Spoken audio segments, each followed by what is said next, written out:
తర్వాత steel plant లో contract ఉద్యోగస్తులు వేల మంది ఆ భవిష్యత్ ఏమిటి అని ఆందోళన చెందుతున్నారు. వారి తరఫున కూడా మాట్లాడడానికి అవసరమైతే కాంగ్రెస్ పార్టీ కాబట్టి ఈరోజు వైజాగ్ రావడం జరిగింది. మేడం, ఈ తిరుపతి లడ్డు విషయము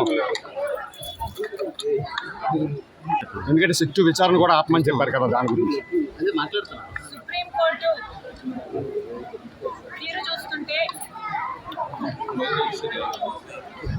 సుప్రీంకోర్టు రాష్ట్రం చేస్తున్న సిట్టు దర్యాప్తు సరిపోదు, కేంద్ర దర్యాప్తు జరగాలి అన్న రీతిలో సుప్రీంకోర్టు మూడున్నట్లు అర్థమవుతుంది.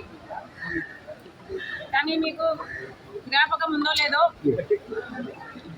అందరికంటే ముందు లడ్డు కల్తీ విషయం బయటపడిన వెంటనే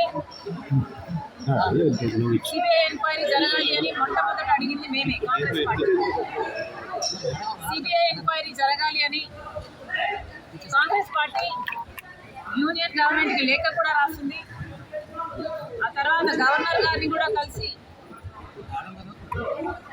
వారు కూడా ఇంటర్వ్యూన్ అయ్యి సిబిఐ ఎంక్వైరీ కోసం ప్రయత్నించాలని అడగడం జరిగింది.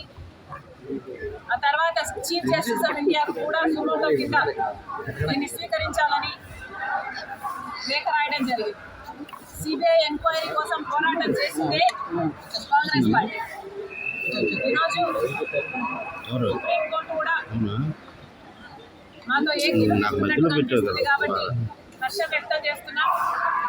మిగతా పార్టీలు చంద్రబాబు గారికి అయితేనేమి, పవన్ కళ్యాణ్ గారికి అయితేనేమి, జగన్మోహన్ రెడ్డి గారికి అయితేనేమి, కాంగ్రెస్ పార్టీ ఇదివరకే చెప్పింది దీన్ని రాజకీయం చేయొద్దు అని.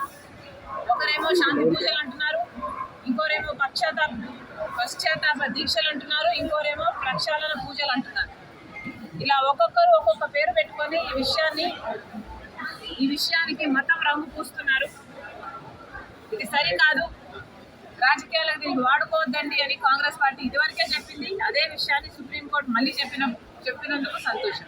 మరిన్ని వీడియోస్ కోసం ఛానల్ ని సబ్స్క్రైబ్ చేయండి, లేటెస్ట్ అప్డేట్స్ కోసం వాట్సాప్ ఛానల్ ని ఫాలో చేయండి అండ్ లింక్ డిస్క్రిప్షన్ లో ఉంది.